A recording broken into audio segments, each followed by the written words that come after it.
Continuamos ahora con el segundo segmento, tecnología y políticas públicas desde los estados, los desafíos de la información y transparencia en contexto de pandemia. María Paz, te damos la palabra. Muchas gracias, Claudia, y muy bienvenidos a todos de regreso en esta sesión. En este segundo bloque, entonces, vamos a revisar particularmente los desafíos que esta pandemia ha presentado desde la perspectiva de la producción y entrega de información por parte del Estado, pero también de parte de otros actores de la sociedad que han tenido y tienen un rol relevante en cuanto al uso de la tecnología y que respecto de la tecnología también cumplen un rol esencial en transmitir información a través de ella. Y en ese sentido estamos con el privilegio de contar esta tarde con la presencia de tres invitados fundamentales para esta conversación. Tenemos en primer lugar a Edison Lanza, que es el relator especial para la libertad de expresión de la Comisión Interamericana de Derechos Humanos, de la Organización de Estados Americanos. Tenemos también con nosotros esta tarde a María José Calderón, quien es directora ejecutiva del Instituto de la Democracia, una entidad adscrita al Consejo Nacional Electoral del Ecuador. Y también contamos con la presencia de María Eliana Méndez, quien es secretaria ejecutiva de ACIET, la Asociación de los Operadores de Telecomunicaciones de nuestra región, y que por lo tanto representa la experiencia de esta Asociación Interamericana en materia de telecomunicaciones, también en el contexto de esta pandemia. Vamos a escuchar tres ángulos distintos de este tema que hemos propuesto para la conversación. Y vamos a partir entonces con Edison Lanza, que nos va a hablar de los desafíos entonces de la transparencia y la entrega de información en el contexto de pandemia y cómo eso también fundamentalmente impacta en el ejercicio de derechos de todos los habitantes de nuestra región. Adelante, Edison, por favor, muy bienvenido. Bueno, buenas tardes a todas y a todos. Gracias, María Paz, por la invitación y, bueno, el foro de gobernanza de Internet en su capítulo de Latinoamérica y el Caribe. La verdad es que es un honor y en la última edición no había podido estar y, bueno, es mi última participación como relator para la libertad de expresión, así que aprovecho justamente para compartir con ustedes también algunas de las ideas que la relatoría ha desarrollado sobre estos temas en los últimos tiempos, ¿no? Como bien decías, la pandemia supuso una situación de emergencia, creo que tenemos que reconocerlo claramente, una situación de emergencia, obviamente, con riesgos para la salud y también, digamos, para el funcionamiento de las sociedades democráticas, ¿no?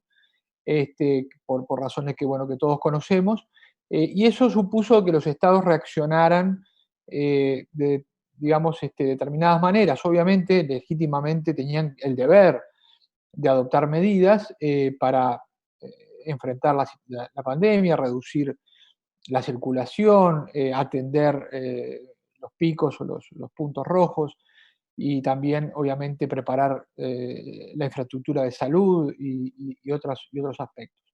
Pero también nosotros, en nuestro una resolución que al comienzo de la pandemia emitió la Comisión Interamericana de Derechos Humanos, reconocimos que en determinadas circunstancias varios de los gobiernos de la región adoptaron medidas que de alguna manera fueron catalogadas por nosotros como desproporcionadas o poco pertinentes o no suficientemente justificadas para justamente atender sus obligaciones en el marco de la salud. Y eso supuso en un comienzo restricciones a la libertad de expresión y de prensa. No olvidemos que los medios jugaron y juegan un papel fundamental en esta coyuntura, a el derecho de acceso a la información pública, con situaciones de suspensión de plazos para responder pedidos, con, digamos, reducción de la transparencia activa, con medidas restrictivas o de dilatorias para proporcionar información pública, y también, obviamente, para la privacidad, por el uso, digamos, de herramientas tecnológicas que ya estaban a disposición, pero que se disparó, de algún modo fue un catalizador el uso de estas herramientas de distinto tipo, para, por ejemplo, vigilar a la población y la circulación de la población, para hacer lo que se llamó el ciberpatrullaje sobre expresiones, e incluso en muchos países esto derivó en criminalización de la expresión, digamos, que los gobiernos entendían o contraria a sus intereses, a la respuesta o crítica con la respuesta que estaban dando, o que incitaba a no obedecer las normas, ¿no? Y en ese contexto, bueno, nosotros también, y ahora luego voy a retomar, trabajamos mucho en lo que tiene que ver durante estos meses en el impacto del uso de las tecnologías en los derechos humanos. Yo creo que hay cuatro categorías importantes a lo que tiene que ver con. Yo creo que todos los derechos humanos se vieron impactados en esta pandemia, pero hay cuatro temas principales que me parece que tienen que ver con el tema que hoy estamos debatiendo. Uno tiene que ver con la capacidad o el cumplimiento del derecho, digamos, de todas las personas a la libertad de información y a estar conectadas, lo que podemos traducir en los problemas que tiene nuestra región en acceso a Internet y la brecha digital y la reducción de la brecha digital, que se vuelve imperioso en el marco de una pandemia donde la principal medida era quedarte en casa, ¿no? Es decir, y no te arriesgues, y para eso trabajá desde casa, educate desde casa, acceder a comunicación y a información o entretenimiento, etcétera, ¿no? Acabamos de sacar un comunicado muy completo sobre esa situación y vamos a emitir una guía con recomendaciones, porque creo que nos deja mucha enseñanza de que esto que decíamos en la normalidad, desde hace 4 o 5 años atrás, o más tal vez, desde que los estados tienen la obligación de, digamos, terminar con esta brecha digital que hace más vulnerables a los vulnerables o a las personas, a los grupos con digamos, problemas de discriminación o de acceso diferenciado a los bienes y servicios y derechos. En ese sentido, creo que esto lo ha confirmado. Luego, en segundo lugar, una infodemia de desinformación sobre la pandemia mismo, ¿no? Es decir, los mecanismos de desinformación deliberada que se inyectan en Internet por parte de distintos actores que lo vimos en procesos electorales, ahora surgió muy fuerte, digamos, desinformación sobre la pandemia, desinformación sobre los métodos farmacéuticos y de curación, y también como de desconfianza a la ciencia, ¿no? Que juega un papel fundamental, obviamente, en superar esta situación, y sin embargo había actores interesados políticamente o religiosamente, o por razones religiosas, o por razones económicas, o bueno, infinidad de razones, que han bombardeado con desinformación sobre la pandemia o sobre el papel de la ciencia, por ejemplo. Y en cuarto lugar, el uso de tecnología de vigilancia, de rastreo, digamos, conectar o rastrear o seguir a las personas que tenían la infección, y que esto tiene una serie de riesgos. Para terminar, me voy a concentrar en este último punto, porque creo que ahí, digamos, tiene mucho que ver con lo que decía el panel anterior, cuáles son los estándares que deben los estados respetar para que este tipo de herramientas no se vuelva una invasión desproporcionada a la privacidad y, por lo tanto, no se vuelva una herramienta que impida el ejercicio de los derechos o que exponga la privacidad de las personas de una manera, obviamente, que puede ser totalmente desproporcionada, ¿no? Entonces, a ver si lo están viendo ahí.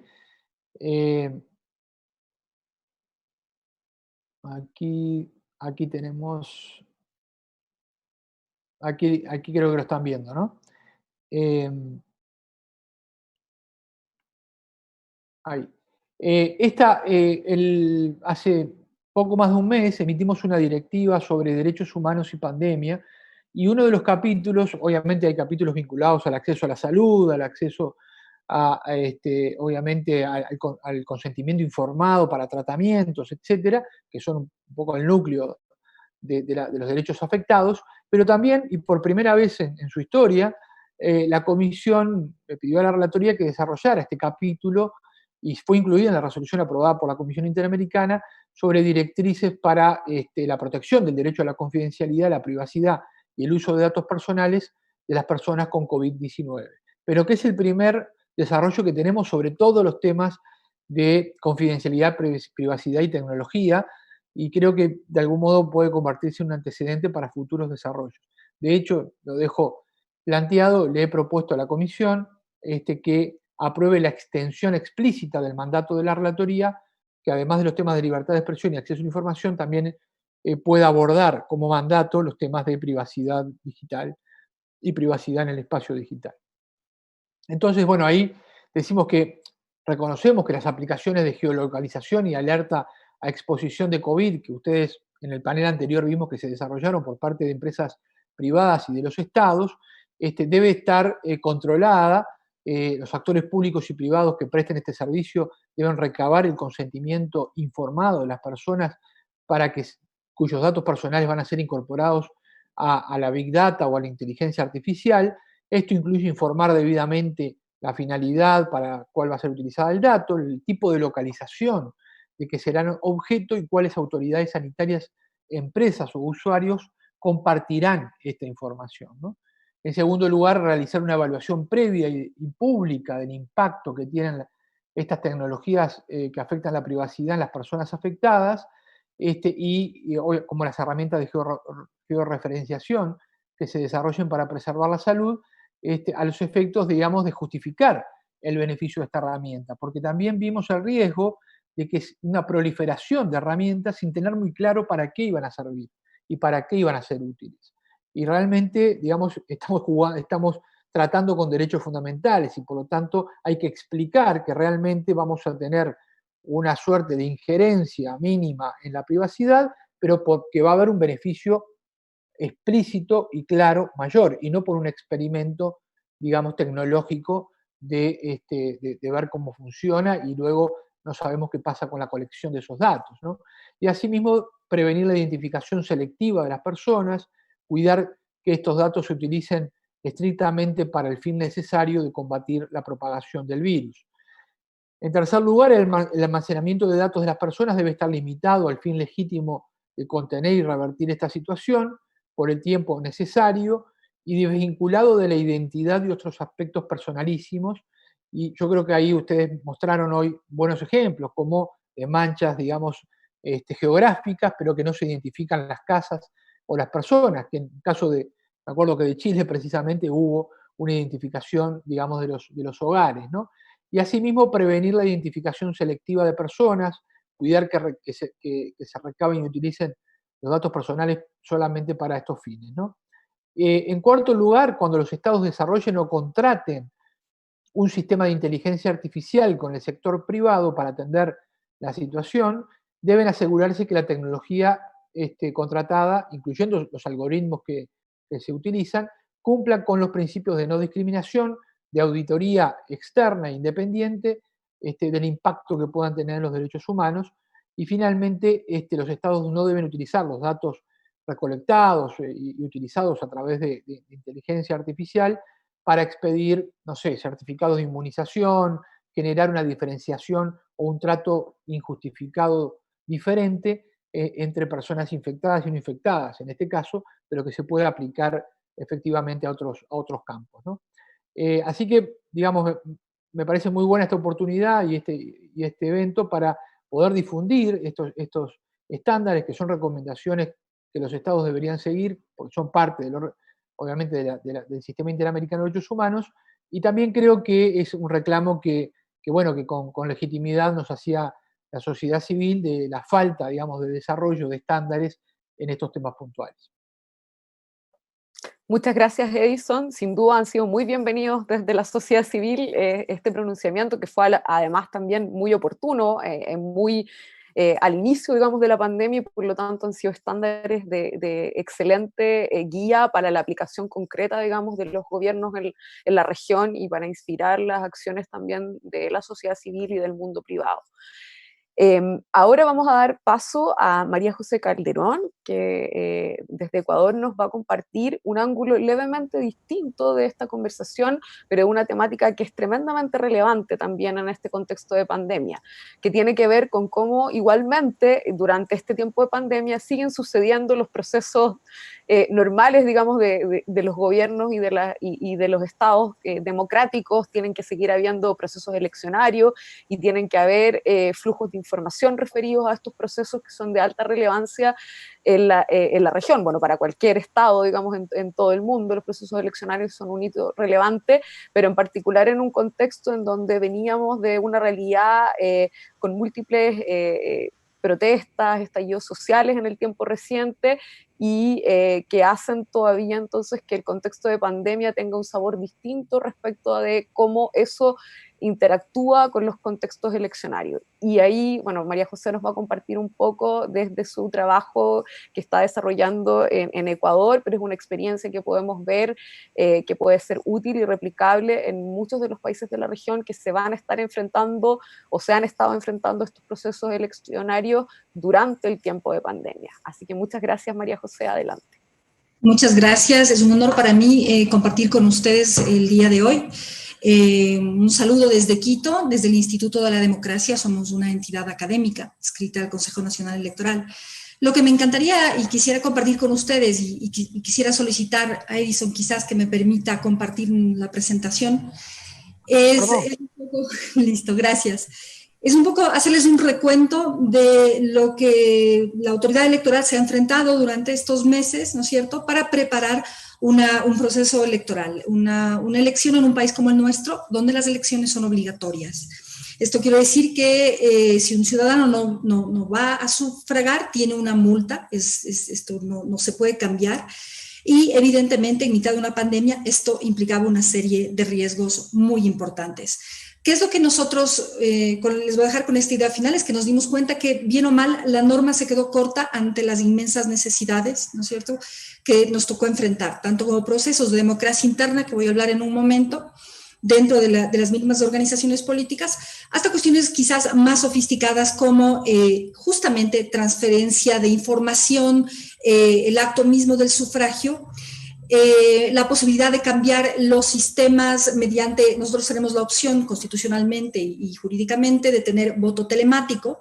El tema, y esto sí se levanta a nivel no solamente del Ecuador, sino que yo creería que a nivel regional, es una sensación de confianza hacia las elecciones mediadas por tecnologías de la información. Y esto levantó un montón de debates. Voy a hacer una presentación breve sobre nuestras propuestas, lo que hicimos.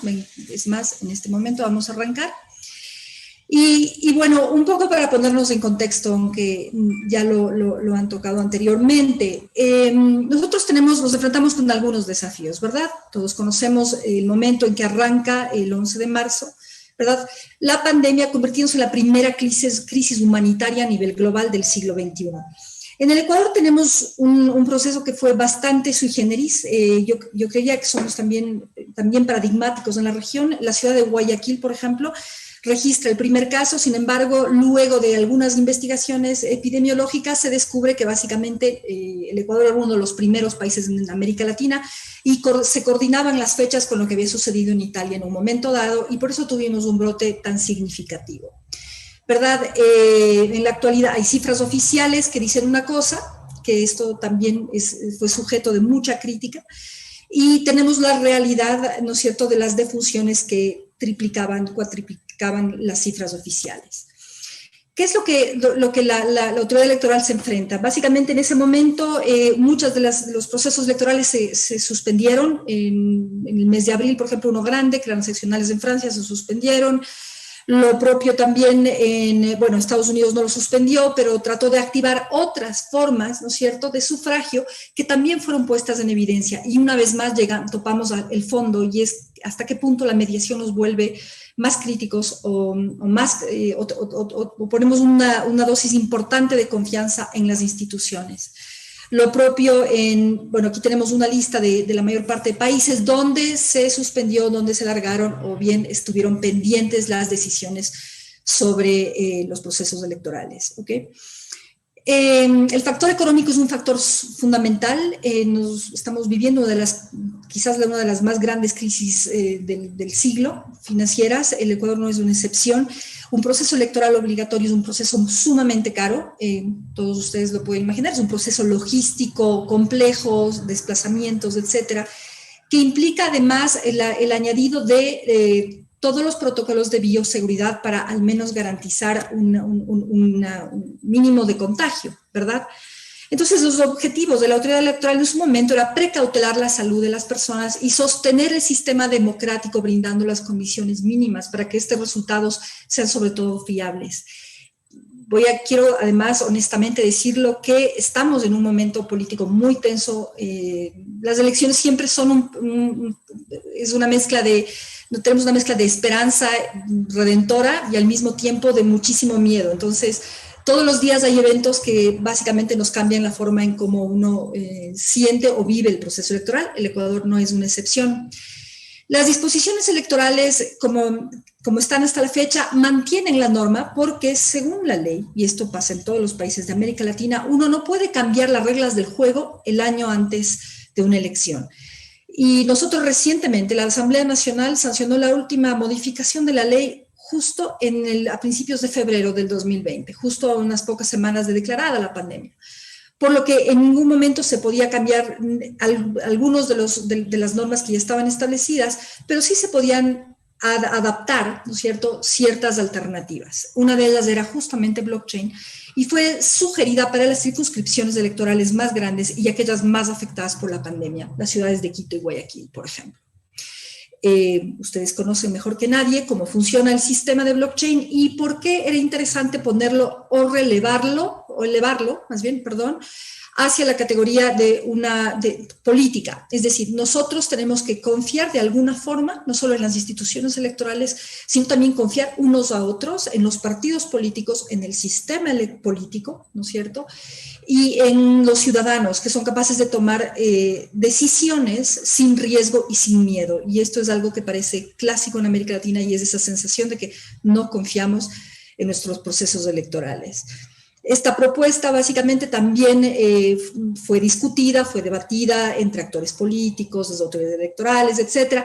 Finalmente se decidió que por algunas razones, quizás el riesgo o la cantidad de inversión que en un momento dado podía mantener un sistema como este, podían hacerlo muy complejo. Y se decidió mantener las elecciones tal como siempre han estado, quizás aumentando los recintos electorales, para evitar aglomeraciones. Y esto es un riesgo muy alto, sobre todo para quienes están haciendo las elecciones, nosotros, y porque tienen que estar durante 10 horas en lugares encerrados, en fin. Entonces, hay alternativas que se están debatiendo en este momento y que también implica una decisión que va a depender de la entidad financiera que pueda suplir todas nuestras necesidades.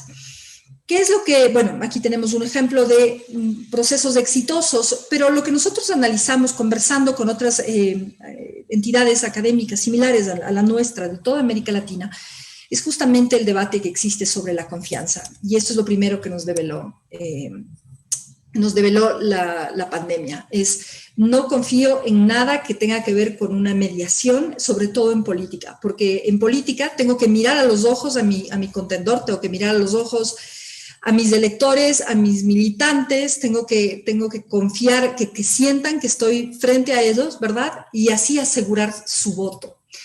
Y esto nos planteó una serie de complicaciones muy fuertes, por ejemplo, en el momento de establecer procesos de democracia interna. Por norma establecida y ahora más que nunca, ¿verdad? Aunque parezca un trámite administrativo, la autoridad electoral no va a aceptar candidaturas de nadie que no haya pasado un proceso de democracia interna. La democracia interna se vigila, se realizan asambleas, suceden en todos los partidos de nuestra región, con la novedad de que por primera vez los procesos de democracia interna se realizaban por Zoom y las negociaciones políticas se realizaban por WhatsApp o también de forma interesante, voy a mostrarles unas estadísticas, o por Signal, si querían ser un poco más alianzas, por ejemplo, que tenían que ser un poco más conservadas, más detrás por las sombras. ¿Qué es lo que demostró también y los riesgos que nos enfrentamos ahora? Que básicamente tenemos un serio problema, ¿no es cierto?, sobre todo en el tema educativo, que es parte de las cosas que también hacemos dentro de la función electoral, que es promover las elecciones voto facultativo de 16 a 18 años. Es facultativo, sin embargo, también la autoridad electoral tiene que promover elecciones internas dentro de las escuelas y colegios, por ejemplo, y todo lo que es la enseñanza cívica. Nos dimos cuenta que más de 1 millón de personas no tenían ni computadora ni internet, y nos dimos cuenta que la noción esta alejada de brecha digital se hacía mucho más fuerte, sobre todo en la población más joven que habita en las zonas rurales o periurbanas, ¿no es cierto?, a nivel del país. Y que la única forma, la verdad es que el traslado del sistema académico, ¿verdad?, todos en teletrabajo o todos en teleeducación, se hacían en última instancia con WhatsApp, ¿no es cierto? Y WhatsApp y telefonía celular, los propios alumnos ponían recargas que evidentemente son bastante caras, tomamos en cuenta los precios en el Ecuador sobre conectividad celular, y que era la única manera que podían ellos acceder a un sistema educativo básico. Entonces tenemos, por ejemplo, aquí tenemos ya es un poco datada del año anterior, justamente los indicadores de porcentaje de acceso, personas que utilizan internet, etcétera, y tenemos una reducción bastante importante. También tenemos el número de aplicaciones que fueron las más descargadas, ¿verdad? En julio del 2020 tenemos entre esas evidentemente Zoom, WhatsApp, etcétera, ¿no es cierto?, para Android y iOS, porque tratamos de todas las formas de llegar a la mayor parte de población con el mensaje no solamente electoral, sino la posibilidad de ganar algún tipo de legitimidad en un proceso político.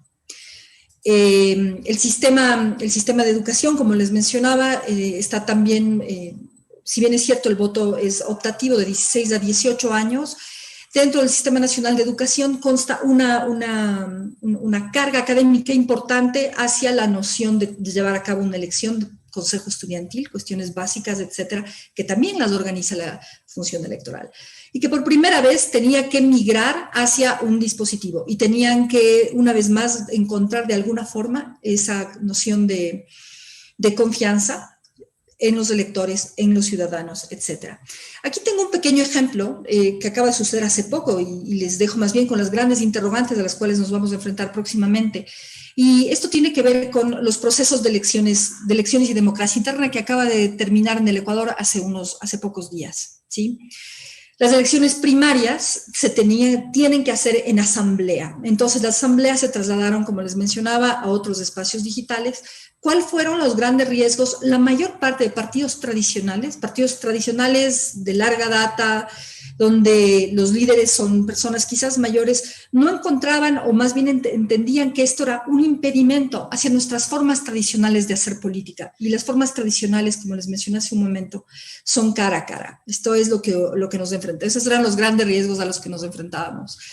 Y el no estar cara a cara y el tener que hablar en forma casi horizontal frente a una pantalla dividida de Zoom, obligaba a que estos líderes carismáticos tan propios de nuestros políticos, finalmente tengan que cambiar su discurso y enfrentarse a una forma distinta de hacer política, obligarles a pensar qué estoy haciendo bien, qué estoy haciendo mal y por qué no tengo los jóvenes interesados en participar en política, que fue uno de nuestros más grandes hallazgos en las investigaciones previas.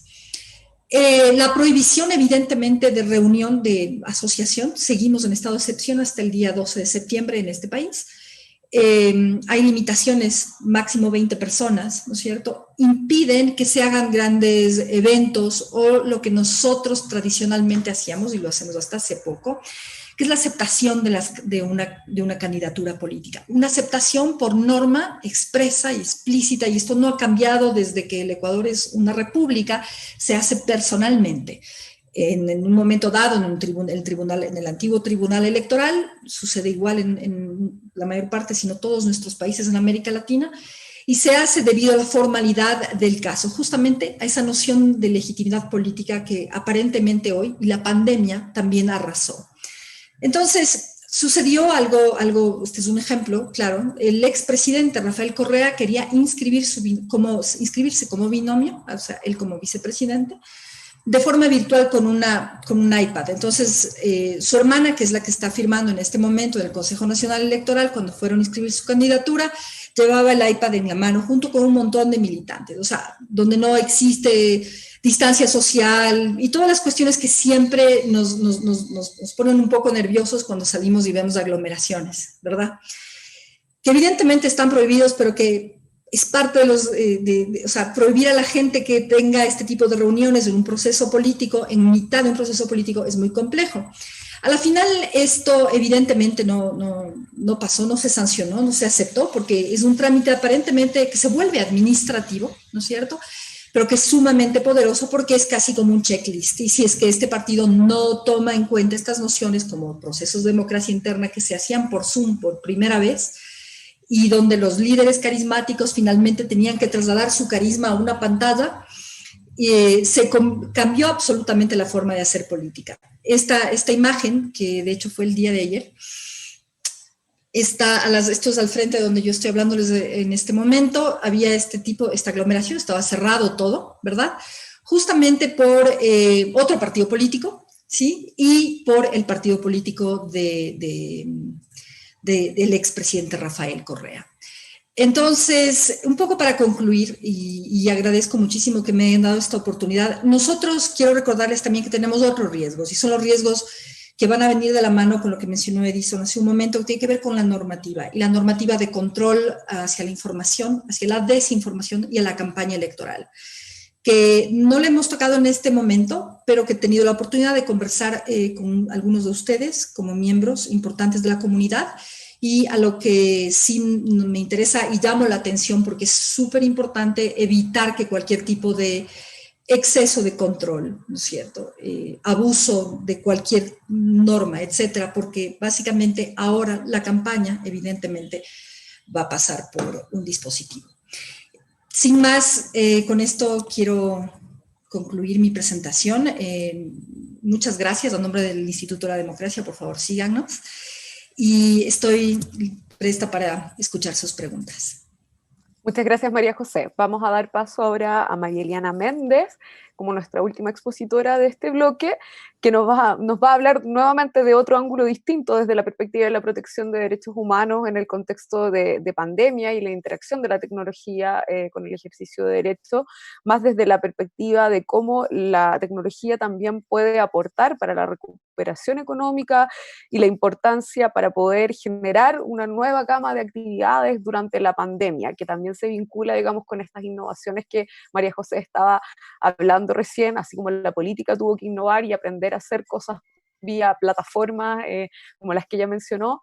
También han habido otros ámbitos de nuestra vida social que han debido hacer lo mismo, y María Eliana nos va a hablar un poco de eso y desde lo que en el sector privado están aportando y van a continuar aportando al respecto. Adelante, María Eliana, muchas gracias. Muchas gracias, María Paz. Gracias por la invitación y permitirme participar. Voy a compartir mi pantalla.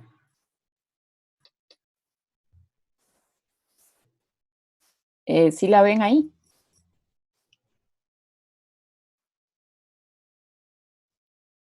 Sí la vemos, muchas gracias. Ok, muy amables, gracias. Efectivamente, bueno, reiterar el agradecimiento para la IGF por la invitación. Para nosotros es un gusto estar aquí para hablar sobre Internet y pandemia, las oportunidades e impactos en derechos humanos de las tecnologías desplegadas. Bien, yo quisiera empezar por el tema del impacto de la pandemia en la economía. A todas luces es un impacto muy fuerte. Nos dicen que estamos casi al nivel de la posguerra. El Fondo Monetario Internacional estima una caída del PIB regional para América Latina del 9% para el año 2020, un aumento en el desempleo regional del 10%, lo que significa que va a haber un aumento en la pobreza en forma considerable, con 90 millones de personas en pobreza extrema en la región. Definitivamente este es uno de los efectos colaterales muy complejos que tiene esta pandemia, y por supuesto que de altísima preocupación para los estados y para todas las organizaciones que participan en los mercados latinoamericanos. tenemos un estudio muy interesante que habla precisamente de este impacto y cómo recuperarnos con este impacto.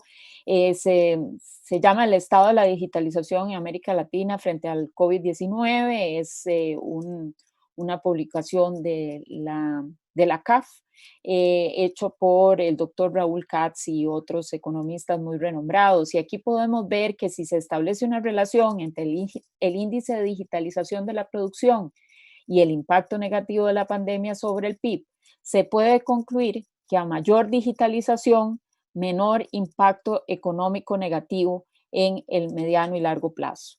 Esto es algo que se conocía desde antes, sin embargo, ya aquí tenemos datos empíricos que nos lo confirman. Efectivamente, a mayor nivel de digitalización, menor el impacto y por ende más ágil la recuperación. Tenemos que tener en consideración que las redes de telecomunicaciones son la base fundamental de la digitalización y esto ha quedado demostrado a lo largo de la pandemia. Estos son temas, creo que Edison ya lo señalaba, son temas en los que hemos pasado un tiempo en esto hemos venido comentando constantemente. Sin embargo, no necesariamente había permeado o había penetrado tanto en la opinión de las autoridades públicas hasta este momento, lo cual representa una enorme oportunidad para, sobre todo, enfrentar los temas de brecha digital. Bien, como lo decíamos, ¿verdad? Las telecomunicaciones están siendo un aliado estratégico para paliar los efectos socioeconómicos de la crisis sanitaria y las redes han sido capaces de sostener los incrementos de tráfico. Había un enfoque medio apocalíptico al inicio de la pandemia, que las redes no iban a soportar, que las redes se iban a caer, que íbamos a quedar aislados, etcétera, ¿verdad? Incluso eso estaba un poco ya ubicado en el imaginario público. Sin embargo, las redes han sostenido la demanda, incrementos muy importantes, como podemos ver en los gráficos en la derecha, y esto lo que ha hecho es subir el tráfico y mantener el tráfico en niveles superiores. Ya ahora sí, ya no han habido nuevos picos, digamos así, en términos de demanda, pero sí sostenido en porcentajes hasta de un 30 a un 40% mayor de lo que se tenía usualmente. Y sobre todo, teniendo picos de demanda en el tráfico de el componente de upload, ¿verdad? Que es un componente que sobre todo en términos de producción de contenidos y en términos de participación en reuniones remotas y demás, pues es considerable. También es importante señalar que la pandemia ha revelado qué elementos están ralentizando el desarrollo de la digitalización plena, tanto a nivel de empresas como de gobiernos. Tenemos muchísimos ejemplos. El tema de la bancarización o la inclusión digital financiera, ¿verdad?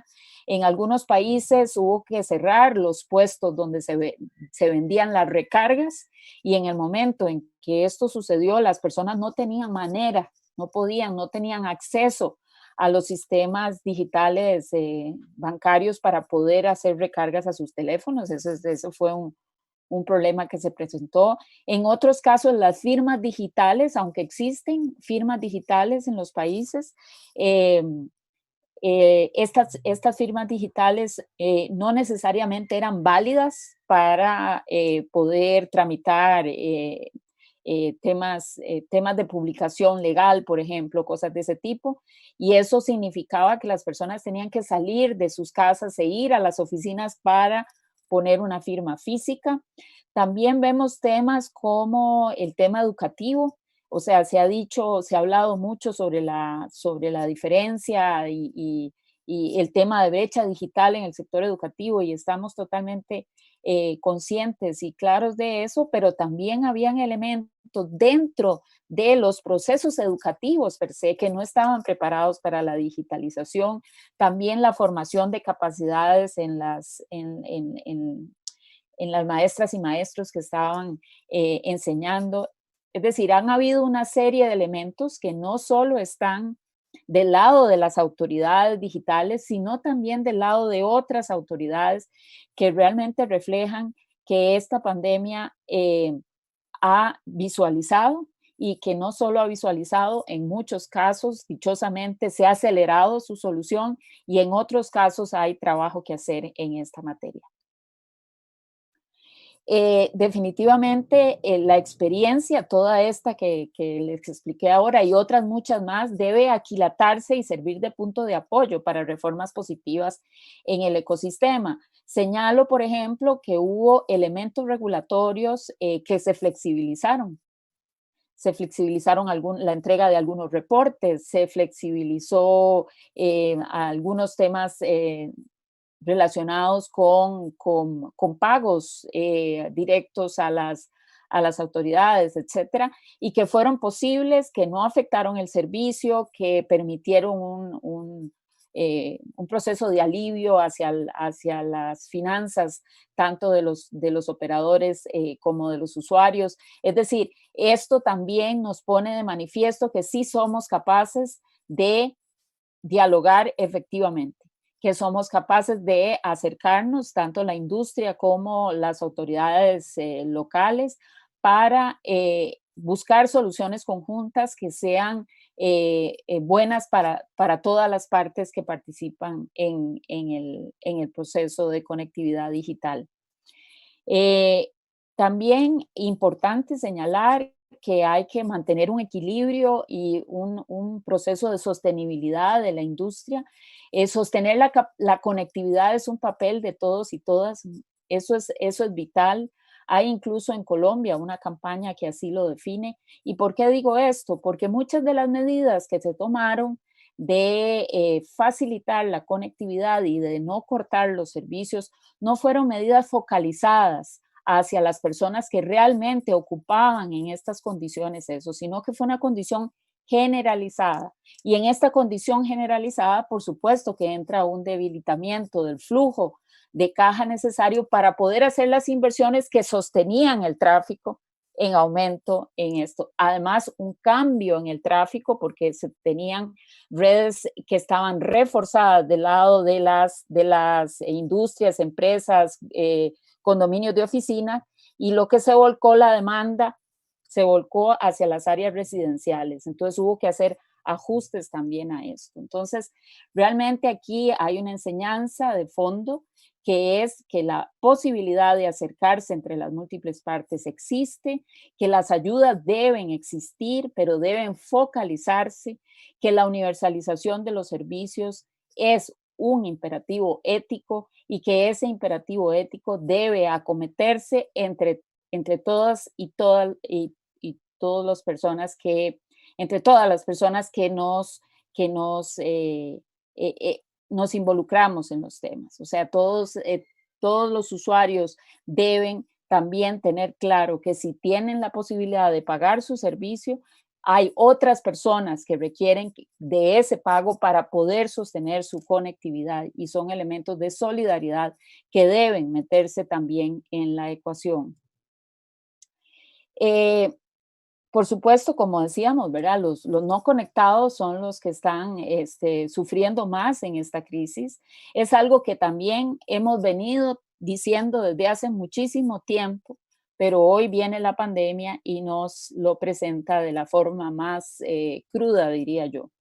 Y ahí la necesidad de la inclusión digital de ciudadanos y empresas, porque también las empresas se han visto afectadas. Hay que generar políticas que permitan el desarrollo de habilidades digitales, sobre todo en generaciones vulnerables a la emergencia sanitaria. Es decir, no solo es una brecha de conectividad geográfica, una brecha de ingresos, una brecha de habilidades digitales, una brecha de género asociado a el tema de el acceso a la conectividad, también una brecha etaria. Es decir, la pandemia nos ha puesto de manifiesto, ha sido absolutamente un diferenciador, y como se comentaba en el recién concluido Simposio Mundial de Reguladores, se decía, esto ha cambiado el juego. Definitivamente esto ha sido un cambio en todos los procesos y es necesario aquilatar esta experiencia. No podemos volver de la pandemia iguales que como ingresamos a ella. Entonces, estos son elementos que requerimos y que consideramos nosotros deben ser elementos esenciales dentro de este proceso de recuperación. En primera instancia, la seguridad jurídica. O sea, los operadores de telecomunicaciones han hecho y harán inversiones muy importantes en la infraestructura tecnológica con ciclos muy cortos de obsolescencia. Y entonces lo que se requiere es una cancha de juego donde esté debidamente demarcado cuáles son las reglas con las que se puede trabajar dentro de este mercado. No se vale aprovechar la pandemia para hacer cambios cortoplacistas que luego pueden ir en contra de los usuarios mismos y de la misma extensión de las redes que ocupamos para el cierre de brecha digital. Adicionalmente, las TICs sabemos que habilitan en forma transversal muchos sectores de la economía, pero para que nosotros podamos realmente potenciar esta digitalización, necesitamos abrir vasos comunicantes entre todos los sectores para potenciar la transformación de la región. Ya esto no es un asunto únicamente de autoridades sectoriales TIC, del regulador TIC o el ministerio TIC, no, esto va mucho más allá. La digitalización debe ser discutida con los ministros de finanzas, con los ministerios de educación, con los ministerios de seguridad. Son elementos indispensables para que realmente los procesos TIC efectivamente digitalicen los servicios y de esta manera las poblaciones puedan hacer un uso más efectivo de ellas y definitivamente poder aprovechar los beneficios de la sociedad digital. Y el otro tema es el uso productivo, que están estrechamente relacionados. Para que la conectividad tenga un uso productivo y efectivamente haga una diferencia en la vida de las personas, debemos también verlo en sentido holístico, todo el ecosistema, y todo el ecosistema significa variedad de sectores involucrados. La digitalización definitivamente, como ya vimos, está demostrado, es un elemento clave para la recuperación. Eso está demostrado. O sea, la posibilidad de que realmente esta caída se recupere en forma de V dependerá mucho de las capacidades digitales que hayamos podido desarrollar en los países. Pero independientemente de eso, también cuáles son las capacidades digitales que vamos a desarrollar de aquí en adelante y cómo hacemos para tener esa agenda digital transversal que permita cada vez a más personas el disfrute de los beneficios de la sociedad de la información. Como les decía, o sea, han habido imposiciones de medidas regulatorias sin base técnica y de forma discrecional. Esto afecta notablemente el avance de las telecomunicaciones. Hay que decir, o sea, el sector privado tiene modelos de negocio establecidos en este momento, está entregando esos servicios y como se ha visto, ha mejorado en el tiempo la conectividad, ha mejorado las velocidades de América Latina. Nos encontramos dentro del índice de Internet asequible, dentro de los países con mejor asequibilidad de los servicios. Sin embargo, esto nuevamente depende de un marco normativo estable y no es posible que se tomen medidas regulatorias en medio de la pandemia con una visión cortoplacista, pero que se extiende más allá de lo que la pandemia, esperemos pronto, ceda el espacio.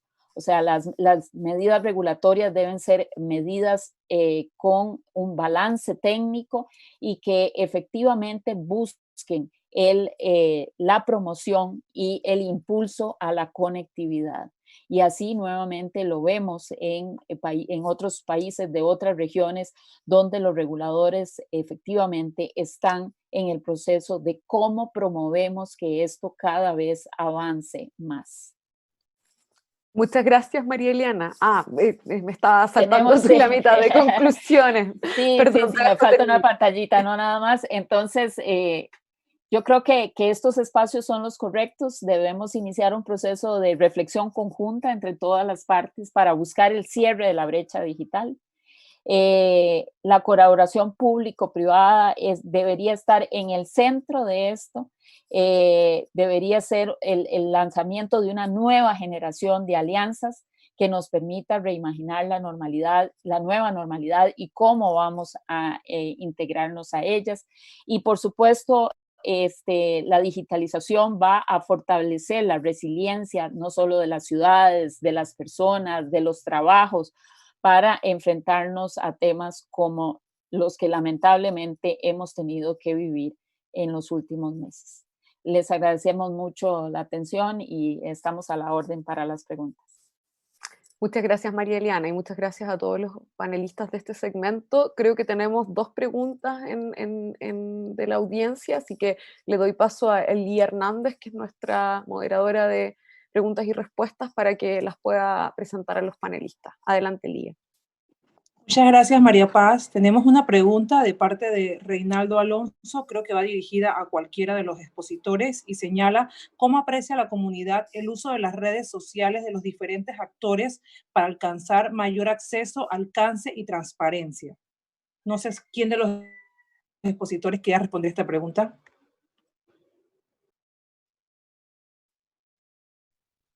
Bueno, ahí, ¿me escuchan? Adelante, Edison. Gracias. Creo que quedé sin video. Muy bueno.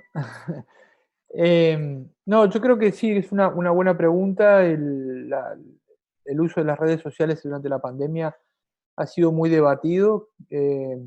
Por un lado, digamos, creo que fueron un vehículo para la desinformación en algún sentido, pero por otro también las plataformas y redes sociales y los gobiernos han hecho un uso más intensivo de las mismas y han tomado medidas que uno podría considerar de buenas prácticas, ¿no? De hecho, un anuncio interesante, agradezco la pregunta, y es que por interés de la sociedad civil, de la Comisión Interamericana, incluso de estados y plataformas, vamos a tener un panel de expertos en el próximo 15 y 16 de septiembre, justamente para recolectar estas buenas prácticas aprendidas, los desafíos que presentó el uso de redes sociales durante la pandemia y de algún modo también cuáles son las lecciones aprendidas, ¿no? Es decir, cuáles de estas nuevas medidas que se adoptaron a propósito de la pandemia, cuáles son las medidas que fueron positivas y cuáles son algunos desafíos que estamos vislumbrando también, debido a que las plataformas perdón, también incrementaron su moderación de contenidos en este tema, ¿no? Entonces esperamos luego emitir una suerte de guía con algunas, a ver, ahí me aparece el video. Ahora sí. Estaba censurado en la imagen. Entonces, finalmente emitir una guía con recomendaciones claves en este sentido. Por lo tanto, creo que es buena pregunta y creo que es una de las claves que nos puede dejar esta pandemia, ¿no? Muchas gracias, Edison. Y tenemos otra pregunta. Esta pregunta es de parte de Valeria Betancourt, dirigida a María Elena Méndez, y señala sobre el foco de las inversiones del sector privado, sobre todo de las grandes operadoras de telecomunicaciones, para entender el imperativo ético de universalizar los servicios. ¿A qué aspectos y servicios se direccionarán las inversiones del sector privado en los próximos años como prioridad? Bueno, como decía en mi presentación, los ciclos tecnológicos de inversión en materia de telecomunicaciones son sumamente cortos, ¿verdad? En términos de que las mismas tecnologías se depredan a sí mismas.